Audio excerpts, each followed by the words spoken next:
Hello, my name is Joseph Hadermoda, and with me is Ron Tribus. We're both shareholders here at Cass Schuler. We want to talk today about non-compete agreements. Ron, if we have a client that wants to hire an employee that is currently under a non-compete agreement, how would you advise that client? Well, it's important to tell the client that non-compete agreements or restrictive covenants in Florida are governed by Florida Statute 542.335.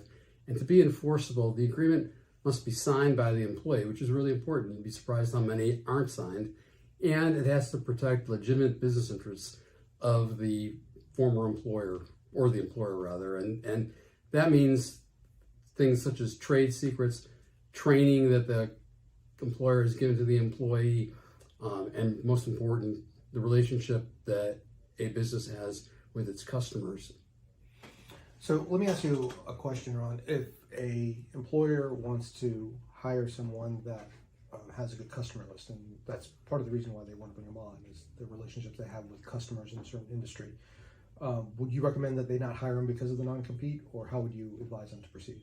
Well, it depends on a lot of different factors, but first of all, you need to read what the agreement says. There's agreements that might not say, for instance, customers have a tendency to follow the employee, and if the agreement doesn't say that the employee can't accept business from a former customer, then you have some wiggle room. But the non-compete agreements have to be reasonable in the duration of the agreement and in the geographic scope. So there's instances where you can go have an employee work, but not in those areas that were excluded before, or it might be for a shorter duration, and you have to really talk with the employer, talk with the employee, and see what'll work for them. So you bring up a good point. So if there's a non-compete agreement that has an unreasonable geographical scope or an unreasonable time limit, does that mean that that agreement is unenforceable? Not in Florida. There are some states that they call red pencil states where it would be, that would be it, and you'd be done. But in Florida, the statute that we talked about says that the judge has a job of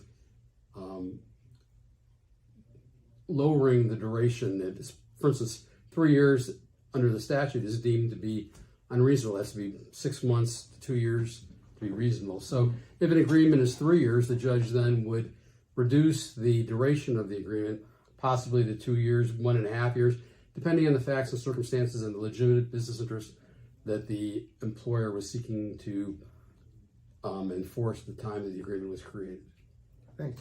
There's a lot more to non-compete agreements, and there's a lot more detail that we would go over with someone that has an issue with a non-compete agreement. So if you have a question or a concern as to whether or not you want to move jobs or want to hire somebody that has a non-compete agreement, give us a call, and we'd love to talk to you. Thanks.